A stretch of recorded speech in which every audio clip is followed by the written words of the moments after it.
De vuelta con ustedes a través de la señal de Globovisión con más de Primera Página. Estamos conversando con Asdrúbal Oliveros en nuestro segmento de entrevistas, economista y también director de Ecoanalítica. Dejábamos en el aire en la siguiente parte que queríamos conversar sobre las proyecciones para este año en materia económica. El Fondo Monetario, iniciando este año 2019, proyectaba 10 millones de puntos porcentuales, una caída de 25 puntos del PIB. En julio las proyecciones se fueron modificadas.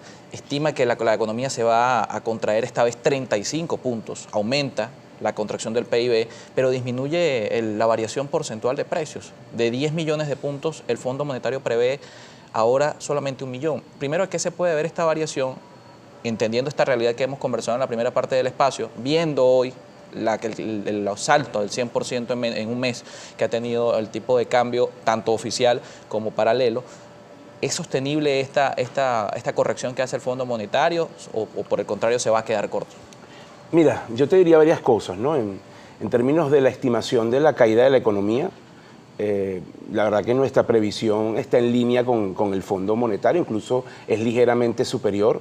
Nosotros estamos esperando una contracción de 39,9%, ellos esperan 35%, la CEPAL espera 23% de caída en comparación con el año 2018. Es una cifra bastante grave porque esta es una economía que tiene 5 años cayendo, que ha caído más de 50% en ese periodo y que en un solo año caiga 35%, pongamos 23%, que es la estimación de la CEPAL, la verdad que es bastante grave. Las razones, bueno, una restricción crediticia, una caída de demanda muy fuerte, contracción de consumo, afectación del sector petrolero, o sea, es una contracción y una depresión económica muy profunda. En términos de inflación, efectivamente, creo que hay una moderación de la tasa de inflación con respecto al año pasado. Hay algunas acciones que tomó el Ejecutivo Nacional que han impactado eso, principalmente en la primera mitad de año, eso está cambiando ahora, pero en la primera mitad de año el gobierno fue mucho más comedido en la forma como gastaba.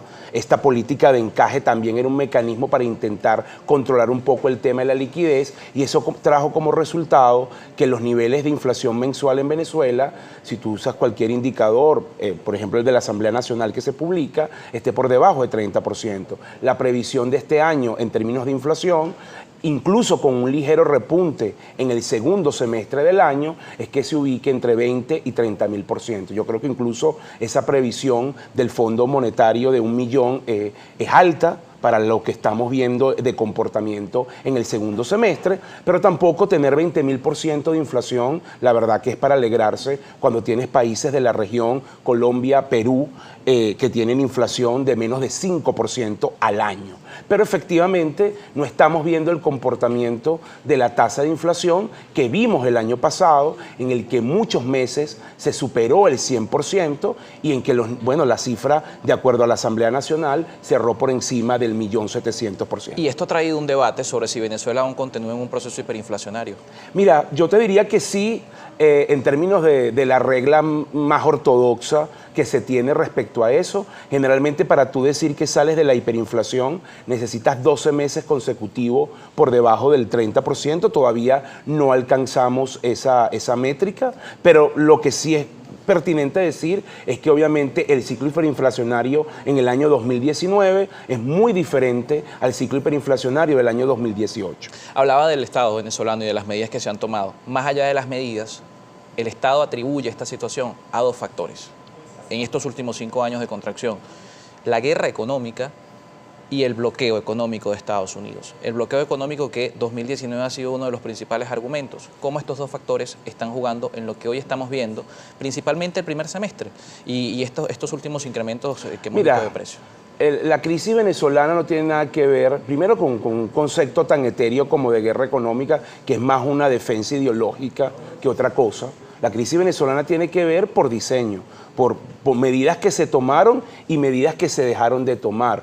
No empezó Las decisiones que tomó la administración Trump contra Venezuela arreciaron a partir del año 2017. Nosotros venimos cayendo como economía desde el año 2013, prácticamente desde que Maduro llegó al poder en su primera presidencia. Entonces, estos son factores, sobre todo el tema de las medidas de la administración Trump, son factores que han llegado en esta última etapa, y el desempeño de la economía tiene más que ver con, bueno, cosas que se dejaron de hacer, cosas que se hicieron mal por mucho tiempo, políticas que no se cambiaron, y por una concepción, a mi modo de ver, de donde se privilegió la conservación del poder en detrimento de la salud en lo económico. Y eso, por supuesto, ha traído consecuencias negativas para todos los venezolanos. ¿Y no es un factor agravante las sanciones? Mira, las sanciones efectivamente es un elemento que tienes que considerar en esta etapa. De alguna forma, las sanciones no te permiten superar la crisis, pero no es la causa de la crisis. Yo creo que los dos extremos no son correctos. Hay quien dice que las sanciones no van a terminar afectando a la economía venezolana, si tienen efecto, sobre todo por la percepción de riesgo que se tiene afuera sobre Venezuela, pero también es incorrecto señalar que las sanciones son la causa de la crisis, ¿no? Bien, vamos a revisar la participación de la audiencia también a través de las redes sociales. 7:19 minutos de la mañana. Recordamos que estamos conversando con Asdrúbal Oliveros, economista, director de Ecoanalítica. Daniela Salas, lista para leer sus comentarios en Twitter. Así es, estamos listos para revisar la participación. Le pedimos a nuestro invitado que sea breve para la mayor revisión de la audiencia. Tenemos mucha participación. Tenemos al primer usuario, Vladimir Torres, dice lo siguiente: pregunte al economista qué tan difícil es dolarizar el país o anclar el sueldo al dólar paralelo por al menos $100 para que la gente por lo menos coma. ¿Qué opina? Mira, lo primero no es muy complicado, es una decisión de política. Yo la veo ahorita difícil por la situación política entre Venezuela y los Estados Unidos. Lo segundo sí es más complejo, porque los salarios no suben por decreto, sino que tiene que ver con la eficiencia y la productividad. Entonces no puedes poner un salario en $100, porque si no hay productividad para eso, la inflación se dispara.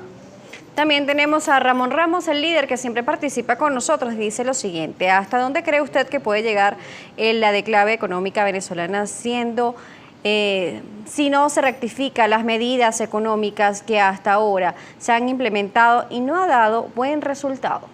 Lamentablemente los países no tocan fondo, siempre pueden estar peor. Venezuela es un ejemplo de ello. Si no se toman los correctivos necesarios y si no se resuelve o se normaliza la situación política, Venezuela va a seguir teniendo un desempeño económico extremadamente precario y una economía cada vez más pequeña y reducida y su población más empobrecida. Tenemos al usuario Cervetiel. Dice lo siguiente: buen día, por favor, ¿cuál es la explicación a la aparición de tantas páginas por Instagram donde cotizan del dólar? ¿Significa que cualquiera puede colocar cotización? Si coloco el dólar a 100.000, ¿ya las personas lo tomarán como referencia? Mire, no necesariamente. El tema no es una página. El tema es la disposición que tiene la gente a desprenderse de los bolívares. Y ahí entra en conjunto factores de oferta y demanda. La cantidad de páginas tiene que ver con la cantidad de actores que están inmersos en el mercado cambiario, pero en realidad, si tú quieres desprenderte de los bolívares, lo vas a hacer a la velocidad que tú mismo decidas, en función de tus expectativas, y vas a aceptar el tipo de cambio que al final creas conveniente para ti, para hacer una operación. Y con esto vamos a cerrar la revisión de sus comentarios a través de las redes sociales. Como siempre, les agradecemos a todos su participación con nuestra etiqueta Primera Página y por supuesto la cuenta @primerapágina. Muchos comentarios, no solamente los que ha revisado Daniela Salas, varios de los comentarios tienen una preocupación con el tema de la dolarización que se vive en la calle. Algunos han considerado que estamos viviendo una dolarización espontánea. Le pregunto con respecto al tema de lo que vemos en la calle. ¿Cómo entender o cómo explicarle al venezolano el por qué, si estamos viviendo un proceso de dolarización, de ir a precios internacionales, hoy en Venezuela existen productos que son mucho más costosos que importarlos? Vemos el caso, por ejemplo, un kilo de jabón es mucho más costoso acá que en Walmart, por ejemplo, y lo puedes consultar en una página web. ¿A qué se debe esa realidad que se está viviendo si estamos viviendo un proceso en el que se busca protegerse de la depreciación del bolívar en una moneda sólida? Mira, tienes que primero entender la situación de quien produce en Venezuela, todo lo que se enfrenta: hiperinflación, colapso de los servicios, un Estado que te ha incrementado el pago de los impuestos en estos últimos meses. No hay un respeto pleno a la propiedad privada, producto de todas las medidas que se han tomado en el pasado y que se siguen tomando a través de la SUNDE. Adicionalmente, no tienes certidumbre sobre el futuro, tú no tienes capacidad de planificación en Venezuela más allá de un día. Eso por mencionar todos esos factores que están en el día a día, que hacen que al final tu proceso productivo sea extremadamente ineficiente en comparación con quien está afuera en unas condiciones óptimas para producir y para exportar y para hacer. En segundo lugar, recuerda también que gran parte de las fábricas y empresas que tenemos en Venezuela fueron diseñadas para un mercado que era mucho más grande. Hoy estas fábricas están en promedio, según la cifra de Conindustria, operando a 20% de su capacidad, pero esa parte ociosa, ese 80% que está allí, te imputa en tus costos. Entonces eso también tiene un factor que hace que seamos más caros el término de producir acá que en comparación con cualquier otro país que trae. Entonces hay que resolver el problema económico para tener precios más competitivos y que la gente los pueda comprar. Bien, muchísimas gracias por acompañarnos. A ustedes, gracias. Es Asdrúbal Oliveros, economista y también director de Ecoanalítica, a través de Primera Página esta mañana con nosotros. 7:24 minutos, una nueva pausa y seguimos con mucho más.